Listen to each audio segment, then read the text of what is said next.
Hey, what's up, guys? 안녕하세요. 제레미 파크 목사입니다. 드디어 2021년 새해가 밝았습니다. 새해에 드리는 첫 번째 예배인 만큼 하나님 앞에 우리가 신령과 진정으로 예배 드릴 수 있게 되길 바랍니다. 특별히 오늘은 계속 광고를 드린 것처럼 성찬이 있는 예배인 만큼 더욱더 우리의 마음을 하나님 앞에 드리십시다.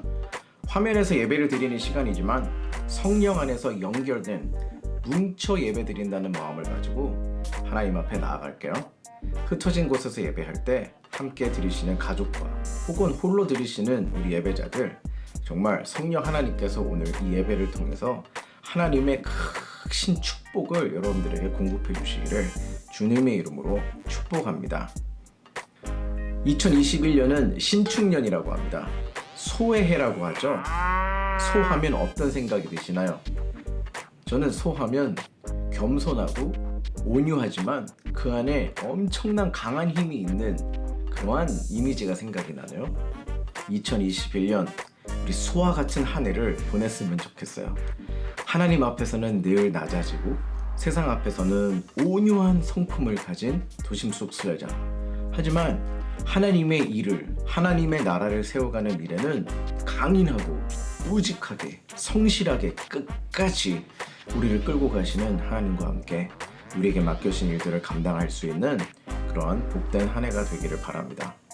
자, 지난주에 코앞에 불어닥친 이 코로나를 우리가 어떻게 성경적으로 이길 수 있을까 고민해 봤는데요. 오늘도 지난주에 이어서 코로나를 성경적으로 이기는 법, 나머지 세 가지를 여러분들에게 오늘 출애굽기 12장의 내용을 근거로 해서 설명해 드리도록 하겠습니다. 자, 그렇다면 네 번째, 성경적인 원리로 코로나를 이기는 방법 무엇일까요? 출애굽기 12장 4절의 말씀을 보시면 그 안에 해답이 있습니다. 함께 읽어볼게요. 한 가족의 식구 수가 너무 적어서 양 한 마리를 다 먹을 수 없으면 한 사람이 먹을 분량을 계산하여 가까운 이웃에서 그만큼 사람을 더 불러다가 함께 먹도록 하여라. 이게 무슨 말씀인가요? 하나님께서 어린 양을 잡되 조건을 주세요.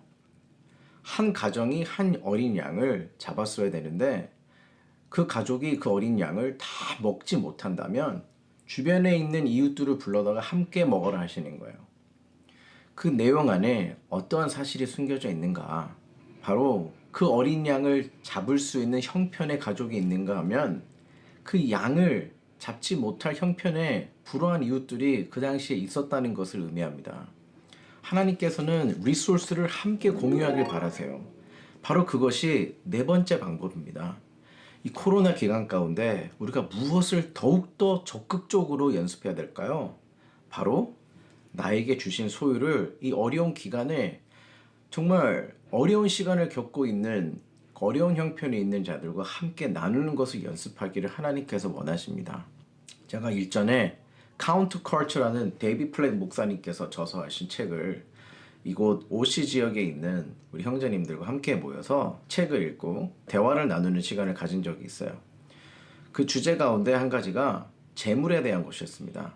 크리스찬이 어떻게 재물에 대한 관점을 가지고 사용을 해야 되는지에 대해서 저희가 배웠는데, 하나님 앞에 헌금을 할 때 돈을 드리잖아요. 그리고 이웃을 섬길 때도 저희는 돈을 씁니다. 어떠한 퍼스펙티브를 가지고 돈을 사용하는 것이 우리 크리스찬들에게 맞는 것인가? 거기서 이 한 가지를 제안을 하는데요. 목사님께서는 강하게 얘기하세요.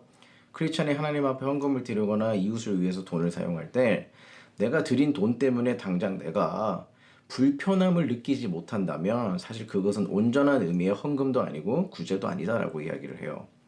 이것이 가지고 있는 의미가 무슨 말씀인지 알겠죠? 우리가 하나님 앞에 헌금을 드리는 것도 그냥 내가 쓰고 남은 것을 드리는 것이 아니라는 거예요. 누군가를 섬길 때도 그냥 나에게 남는 돈을 주워다가 그냥 너 써라라고 주는 것은 올바른 의미의 섬김이 아니라는 거예요. 돈 자체보다 필요한 것이 무엇입니까? 마음과 정성입니다. 마음과 마음이 통할 때 물질이 가치를 발휘하는 것이 마음도 없이 그냥 남는 거 그냥 던져주는 것은 그냥 개에게 먹다 남은 것을 던져주는 거랑 뭐가 다르겠습니까? 하나님께서는요, 돈이 없으시기 때문에 부족하셔서 저희들에게 헌금을 거둬라 하신 게 아니에요. 하나님은 다 갖고 계세요. 하나님은 정말 원하신다면은 정말 하늘의 뚜껑을 열어서 여러분들에게 부어주실 수 있다니까요. 근데 하나님은 그렇게 하지 않으세요. 왜냐하면 하나님의 형상을 닮은 하나님의 마음을 소유한 그분의 백성들을 통해서 사랑이라는 하나님의 그 본체가 이 땅 가운데 흘러가고 경험되고 표현되기를 바라시는 거예요. 인간의 언어로 말이죠. 인간의 삶을 통해서. 그래서 예수님께서도 오병이어의 기적을 통해서 5천 명이 넘는 자들을 먹이시고 12강줄이가 남았더라 이야기하잖아요. 그 12가 의미하는 건 완전수입니다. 부족함 없이 다 먹이셨다는 것을 의미하는 거죠. 자, 그런데 예수님은 창조주 하나님이십니다. 그렇죠? 생명의 떡으로 오셨어요. 그냥 예수님이 기도만 하시면 돌들을 떡으로 만드실 수 있는 분이셨습니다. 그런데 예수님께서 기적을 내시는 방법은 다른 방법이셨어요. 누구를 기다리셨죠? 네, 이름 없는 한 아이가 오병이어 물고기 2마리와 떡 5개. 오병이어 하니까 앙꼬의 붕어빵이 생각이 나네요. 김태곤 사장님이 만드신 그 마들렌이 기억이 나고 그 아이의 드림을 기다리셨다니까요. 예수님은 그 방법을 기다리신 거예요. 어떻게요? 우리가 하나님의 일에 참여해야 될 부분이 있다라는 겁니다. 어떻게 참여해야 되는 것이죠? 내가 남는 것을 드리는 게 아니라 내가 이것을 드렸을 때 당장 내가 먹지 못하는 불편함을 감수하지만 함께 더불어 살아가야 할 하나님이 품으실 그런 자녀들에 대한 마음을 가지고 함께 나누기 시작할 때 그것은 5천 명을 먹이고도 남는 역사가 이루어진다는 거예요. 바로 그것을 하늘의 비즈니스라고 하는 겁니다. Heavenly business. 이 땅의 경영 방법은 내가 쓰면은 손해가 되는 거잖아요. 맞죠? 그래서 우린 투자하려고 한다고요. 투자를 언제까지 어떻게 해야 될지 우리 앞을 모르면서 투자합니다. 근데 예수님께서 말씀하셨어요. 이 세상에 재물을 쌓는 거, 쟁여놓는 거 다 좀도둑 든다고. 좀 먹고 도둑 들면 끝나는 거라고. 하지만 하늘의 재물을 쌓아놓으라 하잖아요. 하늘의 재물을 쌓아놓는다는 게 무슨 말이에요? 하나님의 선하신 뜻대로 하나님께서 은혜로 주신 것들을 내가 누릴 수도 있지만 누림 플러스 함께 give out 하고 함께 섬기는 것, 그것 하나님께서 기뻐하신다는 거예요. 그럴 때 하늘에 상급을 쌓는 거라고 말씀하시는 거죠. 그 하늘에 쌓는 상급이 어떻게 땅으로 흐르는지 아세요? 우리 다음 세대에 반드시 땅으로 흐르게 돼 있어요. 전 그 원리를 믿습니다. 사랑하는 여러분, 우리가 남는 것으로 섬기려고 하지 말고요. 내가 어디까지 생각해야 되는가? 정말 이것을 드렸을 때 당장 나에게 불편함이 생기는 그 액수가 하나님께서 찾으시는, 하나님께서 받으시는 액수라는 거예요. 굉장한 도전이죠. 그러므로 오늘 제가 방법을 가르쳐 드릴게요. 우리 하나님 앞에 11조 올려드려야 됩니다. 네, 박용수 목사 드디어 새해가 되더니 드디어 본성이 나타나는가. 11조 정말 중요한 원리입니다. 100불에 10불, 1000불에 100불, 10,000불에 1000불 드리는 거 쉬울 것 같죠? 쉽지가 않다고요, 정말. 돈 많이 번 사람들이 쉬울 것 같다 얘기하시죠? 아닙니다. 벌수록 힘든 게 11조예요. 그런데 이게 굉장히 정말 성경적 원리고요. 더 가진 자와 덜 가진 자들이 이 땅 가운데서 하나님의 나라를 세워갈 수 있는 정확한 원리가 바로 11조에 있다고 생각을 합니다. 모든 성도들의 10의 1조만 하나님 앞에 드려보세요. 정말 그것을 가지고 교회가 엉뚱한 데 쓰면은 하나님께 혼나겠죠. 그런데 그거 정말 모두가 10의 1조를 낸다면 정말 교회를 통해서 하나님께서 이 땅 가운데 하실 일들이 굉장히 많습니다. 여러분들이 개인적으로 하실 수 있는 좋은 일들도 많지만 교회라는 한 유닛을 통해서 모여진 헌금으로 더 큰 일을 할 수 있다고 생각해 보세요. 저희가 가지고 있는 하나님의 비전 가운데 한 가지가 무엇입니까? 하나님께서 세우신 도심 속의 순례자들을 통해서 우리 LA 킹스와 피코 땅에 그 지역을 공유하고 살아가는 우리 마을 주민들이 살아나는 것을 꿈꿔야 돼요. 현실적으로요. 그냥 모여서 예배한다라는 것을 넘어서서 현실적인 그들의 없음과 그런 외로움에 우리가 함께 공유하고 이렇게 흘러보낼 수 있는 그런 통로가 되는 교회가 될 수 있게 되기를 주님의 이름으로 축복합니다. 이렇게 어려울 때에 정말 지구 반대편에 있는 사람도 돕겠다면 막상 우리가 예배하고 있는 교회 주변에 굶어 죽어가는 사람들이 있다라는 거예요. 외로운 벗들이 있다라는 거예요. 그들을 위해서 우리가 할 수 있는 일들을 작년보다 더 우리 코로나 후반전에 적극적으로 기도해서 찾아서 그들과 인게이지하고 더 이상 코로나를 두려워하지 말고 우리에게 사망을 깨트리신 예수 그리스도의 DNA를 가지고 우리 러브 블락 우리 한번 시작해 봅시다. 아멘. 자, 그렇다면 다섯 번째 방법은 무엇일까요? 출애굽기 12장 11절의 말씀을 우리 함께 읽어보겠습니다. 너희가 그것을 먹을 때에는 이렇게 하여라. 허리에 띠를 띠고 발에 신을 신고 손에 지팡이를 들고 서둘러서 먹어라.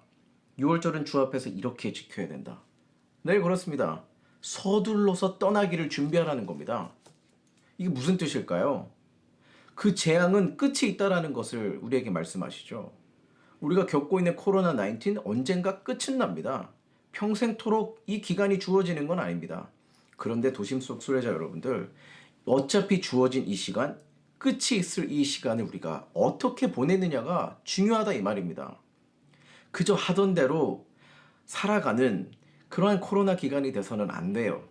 이 코로나 기간에 무엇을 준비해야 되느냐? 프로덕티브한 그런 라이프 패턴을 우리가 찾아야 됩니다. 저는 여러분들에게 세 가지를 제안합니다. 첫 번째는 늘 하나님과 관계 속에서 이 기간 동안 내가 무엇을 하나님의 관계 안에서 내가 무엇을 새롭게 증진할 수 있을까? 관계를 위해서 투자할 수 있는 시간을 꼭 확보하셨으면 좋겠어요. 두 번째는 우리 사랑하는 관계 가운데서 사람들과의 관계 가운데서 내가 할 수 있는 일이 무엇인지 한번 고민해 보셨으면 좋겠어요. 세 번째는 여러분들에게 주신 비전과 은사와 사업체가 있습니다. 그것과 관계된 일들 가운데 프로덕티브한 일들을 한번 목표를 세워보고 한번 미션을 가지고 한번 행해 보셨으면 좋겠어요. 이 시간을 그냥 보내지 마세요. 그냥 이 코로나 터지기 이전에 있었던 라이프 패턴들을 이 코로나 기간이 되고 시간이 많이 남으니까 할 거 없으니까 난 그대로 더 하겠다. 이거는 여러분 시간을 좀 먹는 거예요. 이 시간을 잘 활용해야 됩니다. 분명히 이 기간 동안 여러분들의 은사와 기술을 잘 갈고 닦아서 코로나가 끝난 이후에 새로운 출발점 앞에서 정말 에너제틱하게 시작하는 사람이 있는가 하면 그냥 코로나 버티느라 그냥 시간을 보내느라 무기력하게 출발점에 서는 사람도 있을 것입니다. 나눠질 거예요. 여러분, 이 기간을 어떻게 활용할 것입니까? 우리 도심 속 순례자 여러분들은 하나님께서 여러분들에게 주신 시간과 기술과 건강을 그냥 땅에 묻어넣는 한 달란트 받은 게으른 종처럼 악한 종처럼 되지 않으시기를 바랍니다. 이 코로나 기간은 우리에게 주신 선물이에요. 제 생각에는요, 세상이 잠잠하고 수동적일 때 오히려 우리가 힘을 낼 수 있고 정말 메이크업 할 수 있는 시간으로 주어주셨다고 저는 생각을 합니다. 한번 생각해 보시죠. 우리 안고의 김태곤 사장님, 우리 저번에 우리 송년 예배 때도 간증을 해주셨지만 2020년이 후회가 없는 시간이라고 생각이 들어요. 물론 사업체는 우리 모두가 힘들었으니까 정말 서바이벌 하느라고 정신이 없었던 한 해였긴 했지만 그 가운데서도 하나님은 김태곤 사장님을 준비하고 계신다니까요. 그것을 알고 준비했어요. 우리 안고는 팥빙수 집으로 유명한 집이지만 김태곤 사장님은 빵을 굽기 시작을 했다고요. 예전부터 빵 굽는 것에 대해서 늘 공부하고 해왔는데 이 시간이 주어진 겁니다. 그 주어진 시간에 그냥 똑같이 놀고 빈둥빈둥거리고 그냥 게임이나 하고 시간을 달래며 살았다면 정말 이 코로나 끝난 이후에 어떠한 모습으로 시작할지 우리 눈에 뻔히 보인다고요. 하지만 김태훈 사장님은 이 젊은 시절에 남들 놀 때 빵을 굽고 있어요. 이것이 투자입니다. 이거는 대표적인 예 중에 하나인 것이죠. 우리 업칠치도 마찬가지예요. 그냥 이제 코로나 때문에 모일 수 없어 맨날 한탄하면서 그냥 모여서 예배 드리는 것에만 우리가 신경을 썼다면 저희들 정말 2020년 그리고 코로나 후반전을 무기력하게 보냈을 사람들이에요. 누구보다. 그냥 정부 탓하고 온라인으로 예배 드리고자 하는 교회들 비판하면서 그냥 우리 스스로 그냥 자화자찬하면서 모이는 것에만 가치를 두면서 우리는 보냈을 것 같아요. 그런데 감사한 것은 저희들은 이 기간을 통해서 한 번도 해보지 못한 온라인의 예배가 시작됐고 뿐만 아니라 소그룹이 결성되기 시작을 했고 항상 프로덕티브하게 이 기간을 어떻게 활용할까에 대한 초점을 맞추니까 하나님께서 지혜를 주시고 또 감당할 수 있는 능력을 주신더라 이 말입니다. 사랑하는 여러분, 정말 코로나 이전에 해왔던 라이프 스타일대로 살아가지 마시고 이 코로나 기간을 적극적으로 활용하시고 준비하셔서 하나님께서 코로나 끝났어, 이제 새로운 가나안 땅으로 들어가야지 했을 때 우리 가슴 벅차게 즉시 나올 준비 태세를 우리가 갖추고 있어야 된다 이 말입니다. 감사하게도 이 기간 동안 하나님의 관계 속에서 정말 말씀 읽기가 시작되고 묵상이 시작되고 성경 통독이 시작된 사람들이 있어요. 다니엘처럼 기도를 하나님 앞에 올리는 사람들이 있고 또 새벽 기도가 시작된 분들도 있고 하나님의 관계 속에서 목표를 가지고 시작하는 사람들이 있습니다. 저는 그분들 축복합니다. 두 번째로 인간 관계 속에서 그리고 공동체 관계 속에서 뭔가 남음이 있는 내가 서원했던 관계들을 찾아가서 그들을 섬긴다든지 아니면 정말 이런 기간이 닥치면은 유학생들이나 혹은 불법 체류자로 살아가는 얼마나 힘들어요. 어떻게 그들을 도울 수 있을지 목표를 가지고 한번 접근해 보라 이 말입니다. 심지어 전도해 보십시오. 이 기간 전도할 수 있는 기간이라고 생각합니다. 제가 한국에 방문했을 때 저는 저희 아버지를 통해서 참 놀랐던 인상 깊었던 것들이 있었어요. 제가 미국을 돌아오기 전에 3박 4일을 부산에 가서 여행을 했는데 저는 이 모습, 저희 아버지의 이 모습을 처음 봤어요. 택시를 한 10번 이상 탄 것 같은데요. 탈 때마다 택시기사 아저씨들에게 복음을 전하시더라고요. 여행하는 사람으로서 택시를 타면 좀 그냥 쉬고 싶잖아요. 근데 저희 아버지는 앞좌석에 앉으셔서 늘 택시기사 아저씨에게 칭찬과 격려를 하시면서 얼마나 힘드시냐고 이 기간 가운데 그러시면서 대화를 통해서 자연스럽게 복음적인 접근을 해 가시더라고요. 물론 반응들은 천차만별이었어요. 그런데 저는 그 아버지가 복음을 전하려고 하는 그런 순수한 열정에 완전히 서렌더를 했어요. 제가 그 아버지의 아들이라는 것이 너무 감사했어요. 새해 복 앉아 많이 받으세요. 저는 그 생각을 했어요. 와, 진짜 준비가 된 자구나. 준비가 되어 있기 때문에 언제 어디서든지 상황을 만나면 복음을 전하시는구나. 그냥 할 거 없이 빙둥빙둥 되게 시간을 좀먹는 일에 투자하지 마시고 하나님께 하늘의 상급이 되고 또 여러분들의 노력이 여러분 자신뿐만 아니라 많은 사람들에게 흘러가게 될 것을 찾으세요. 오늘 기도하시고 속으로 만해서 이 주제를 가지고 나눠보세요. 어떻게요? 첫 번째, 하나님과의 관계, 내 신앙을 증진시킬 수 있는, 임프루브 시킬 수 있는 것이 무엇인지 목표를 정해보시고, 두 번째는 사람과의 관계 속에서 어떻게 하면 관계를 좀 더 좋은 관계로 내가 만들 수 있을지에 대해서 고민해 보시고, 세 번째는 정말 나에게 주신 재능과 은사를 어떻게 발전시킬 수 있을 것인가에 대해서 한번 고민해 보실 수 있는 시간이 되시기를 바랍니다. 자, 마지막으로 여섯 번째 방법은 무엇일까요? 바로 그것은 기록하라입니다. 기록의 중요성입니다. 출애굽기 12장 마지막 절을 함께 읽어보겠습니다. 그날 밤에 주님께서 그들을 이집트 땅에서 이끌어내시려고 밤을 새우면서 지켜주셨으므로 그 밤은 주님의 밤이 되었고 이스라엘 자손이 대대로 밤새워 지켜야 하는 밤이 되었다는 겁니다. 네, 6월절은 그 당시뿐만 아니라 계속해서 자손 대대로 1년에 한 번씩 6월절을 지키라라고 말씀을 하셨어요. 6월절은 바로 다음 세대들에게 무엇을 가르쳐 주시는 하나의 상징적인 내용이었죠? 하나님께서 이집트로부터 이스라엘 백성들을 어떻게 안전하게 밤을 새워 지켜주심으로 마치 엄마가 아들의 품을 품고 그 불 속을 뛰쳐나오는 것처럼 그렇게 하나님이 사랑하셨는지를 기록하고 자손되도록 그것을 기념하라는 뜻이 있었죠. 저희들이 이번 기간에 기억해야 합니다. 다음 세대들이 우리가 이 재앙의 기간을 어떻게 보내고 어떻게 브레이크스루 했는지에 대해서 볼 수 있도록 우리가 기록해야 됩니다. 저는 우리 사역자님들에게 부탁을 드립니다. 아니, 우리 업철치 여러분 모두에게 부탁을 드립니다. 우리가 아까 5번째 방법 중에 준비하고 개발하라고 하셨잖아요. SNS를 활용하셨으면 좋겠어요. 차후에 다음 세대들에게 우리 선배들이 어떻게 이 기간을 이겨왔는지 볼 수 있는 바로미터가 될 것입니다. 가끔씩 페이스북을 보면은 5년 전, 6년 전에 그런 사진들이 올라와요. 그걸 보면 저는 무슨 생각을 하는지 아세요?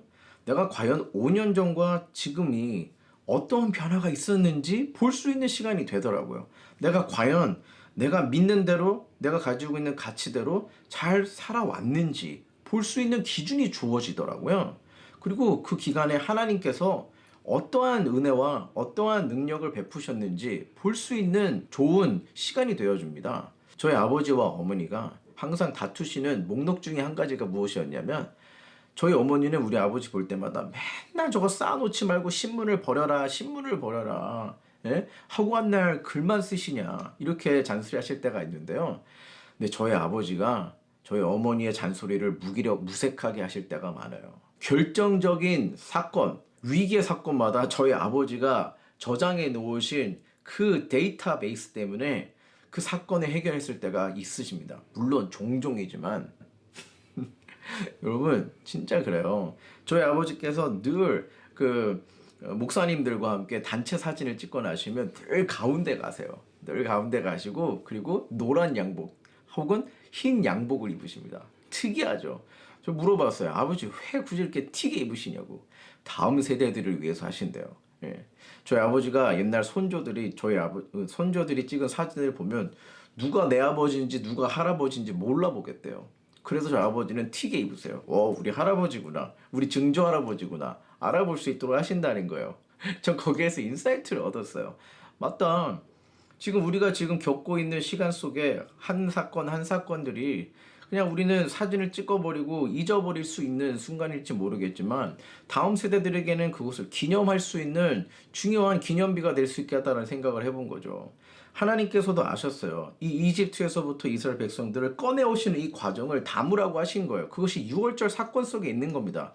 매년마다 우리 이스라엘 백성들에게 지금까지도 가장 중요한 절기 중에 한 가지가 바로 6월절입니다. 저희에게는 설날과 같은 것이죠. 보릿고개를 지났던 여러분들은 그 재앙을 경험해 봤기 때문에 다음 세대들에게도 그러한 재앙이 올 것이라는 것을 늘 알고 우리에게 절약하라 절약하라 한 거라고요.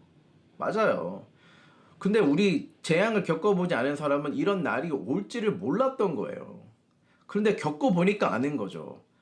재앙을 위해서 우리가 늘 비축하는 인생, 공동체가 필요하고 언제 어디서든지 예배할 수 있는 사람들이 돼야겠구나라는 것을 깨달았거든요.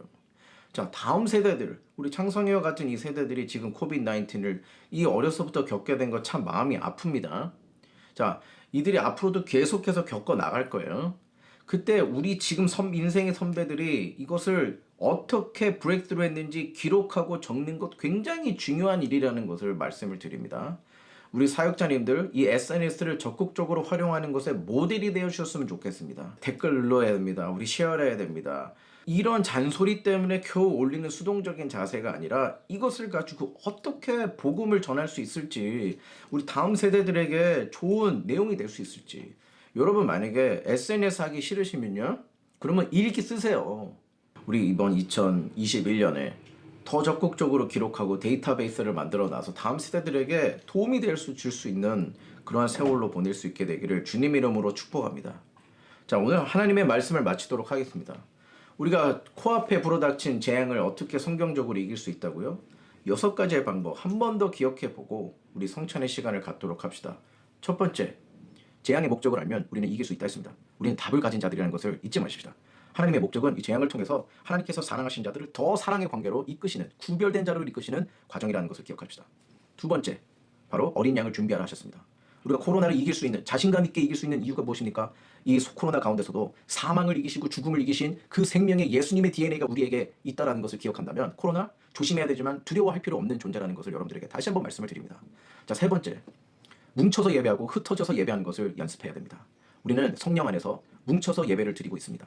흩어졌지만 뭉쳐서 예배를 드리고 있는 자들이라는 것을 잊지 마시기를 바랍니다. 뿐만 아니라 코로나 기간 가운데 흩어져서 스몰 유닛으로 하나님의 나라를 함께 세워가고 하나님의 말씀을 함께 공유하고 슬픔과 기쁨을 함께 지날 수 있는 그러한 도심 속 수자들이 되시기를 주님의 이름으로 축복합니다. 그리고 네 번째, 뭐라고 말씀을 드렸죠? 네, 리소스를 공유하라고 말씀을 드렸습니다. 우리가 가진 것, 남는 것으로 드리려고 하지 말고, 남는 것으로 도우려고 하지 말고, 어느 정도까지 도움을 살아야 된다고요? 네, 내가 누군가를 도왔을 때, 헌금을 드렸을 때 나에게 당장 불편함이 있을 정도까지 도울 수 있는 그런 장성한 분량, 하나님 앞에 쓰임받는 귀한 인생이 되시기를 바랍니다. 5번째, 떠날 때를 준비하면서 지금 이 때를 잘 준비하고 개발하라 말씀했습니다. 네, 여러분들 은사를 개발하십시오. 뭔가 프로덕티브한 그런 라이프 패러를 지금부터 연습해 나가시는 좋은 기회로 삼기를 바랍니다. 마지막으로 6번째, 기록하라고 말씀하셨습니다. 기록합시다. SNS를 하든 일기장을 쓰든 어떤 방법으로든 우리의 기억으로만 남기지 말고 구체적으로 적어놓고 데이터베이스에서 정말 다음 세대들이 이 코로나를 이러한 방법으로, 이러한 믿음으로, 이러한 사랑으로 극복했구나라는 우리가 자료들을 준비해 줄 수 있는 그런 도심 속 수혜자들이 되시기를 주님의 이름으로 축복합니다. 기도하겠습니다. 하나님 아버지 감사합니다. 오늘 이 도심 속 수혜자들에게 주신 6가지의 영적인 원리를 우리가 알게 되었습니다. 하나님 아버지, 저희들 이 코비드-19을 이제 더 이상 두려워하며 떨며 보내는 것이 아니라 정말 이 기간을 통해서 우리가 정말 할 수 있는 이 6가지 영적인 원리를 잘 우리가 실천하고 연습하고 개발해서 정말 다가오는 새 출발 이 시점에 정말 즉시 하나님의 일들을 왕성하게 시작할 수 있도록 은혜를 베풀어 주옵소서. 예수님의 이름으로 기도했습니다. 아멘.